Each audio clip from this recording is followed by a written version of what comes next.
ఇంకో విషయం అయితే చూసుకుంటే రాష్ట్రంలో సీఎం రేవంత్ రెడ్డి ఒక ముఖ్యమంత్రి స్థాయిలో ఉండి కూడా భాషను మీరు చూస్తూ ఉన్నారు.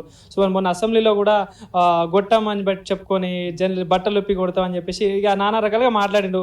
ఆయన ఏదో కొంచెం ఆవేదనకు గురై. సో ఏం చెప్తారు మరి, ఏంది జర్నలిస్టులకు సంబంధించి కూడా మాట్లాడుతున్నారు, ఏం చెప్తారు దీని మీద మీరు ఎట్లా? అదే బట్టలు కూడా తీసి కొడతా అంటున్నావు కదా, కొట్ట అంటున్నాం కదా. నువ్వు తప్పు చేసినావు కొట్టమని అంటున్నావు. నువ్వు మాటలే ఉన్నాయి, నీ ఇక్కడ కొట్టేది 15 నెలల నుంచి చూస్తున్నాం. మాటలు తప్ప చేతలేడు ఉన్నాయి. అసలు కామెంట్లు పెట్టిపించింది, ఆ రైతుతో తిట్టించింది. మీరు రేవతిను ఇంకొక రిపోర్టర్ను అరెస్ట్ చేసారు. వాళ్ళ వెనకాల ఉన్నది కేటీఆరే, నీ పక్కకే ఉన్నాడు కదా. నువ్వు రేవతిని తీసుకుపోయి చెంచలగూడలో వేస్తే వీడు కేటీఆర్ పోయి తీసుకొచ్చిండు అంటే చేపించిందే కేటీఆర్. మరి వాని బట్టలు కూడా తీయకుండా నేను బట్టలు కూడా తీస్తా అరుసుడే తప్ప కరసుడు ఎక్కడిది అంటున్నా. వాళ్ళ ఒకటి. నువ్వు కేటీఆర్ నీ పక్కకు ఉన్నాడు, మీరు 63 మంది ఎమ్మెల్యేలు ఉన్నాడు, స్పీకర్ మీ ఓడే, వెళ్ళి కేటీఆర్ బట్టలు విడదీస్తే అయిపోతుండే కదా. ఎవడన్నాడు అసలు? ఆపింది ఎవడు? ఈ బూత్ కామెంట్లు పెట్టేది వాళ్ళే. అన్ని మీడియాలో ఇప్పుడు మన ఛానల్ కిందకి వస్తారు, బూతులు పెట్టిస్తారు. అట్లాంటి వాళ్ళని కొన్ని 100 మందిని పోస్ట్ చేసిండు.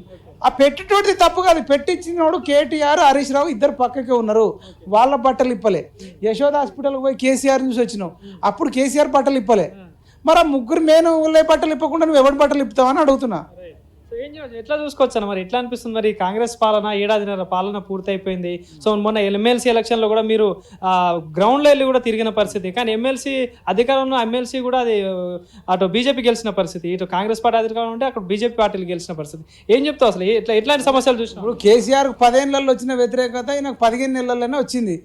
మొన్ననే ప్రభుత్వం వచ్చి ఎమ్మెల్సీలు 3 ఓడిపోయారంటే ఇంకా పట్టభద్రులు నీ పరిపాలన నచ్చట్లేదని వాళ్ళు ఓటు రూపంలో కూడా చెప్పారు. సరే మేమంటే మాట్లాడితే వాళ్ళు పదవి ఇవ్వకపోతే మాట్లాడిరాను, లేకపోతే ఇంకోటి ఇవ్వకపోతే మాట్లాడిరాను, ఏదో బట్టగాల్సి మీద పడేచ్చు.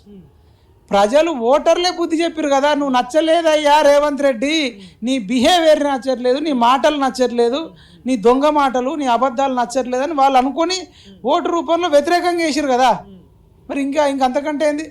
నెక్స్ట్ ఒక్క సీట్ కూడా కాంగ్రెస్ గెలుస్తుంది అనేది డౌటే అని అంటారు. ఇట్లనే ఉంటే ఈ సర్క్యులర్ వెనుకకు తీసుకోకపోయినా, ఈ మాటలు ఇట్లనే కొనసాగినా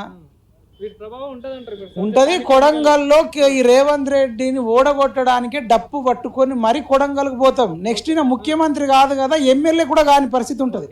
ఇప్పుడు దగ్గరలో స్థానిక సంస్థల ఎన్నికలు కూడా రాబోతున్నాయి కదా.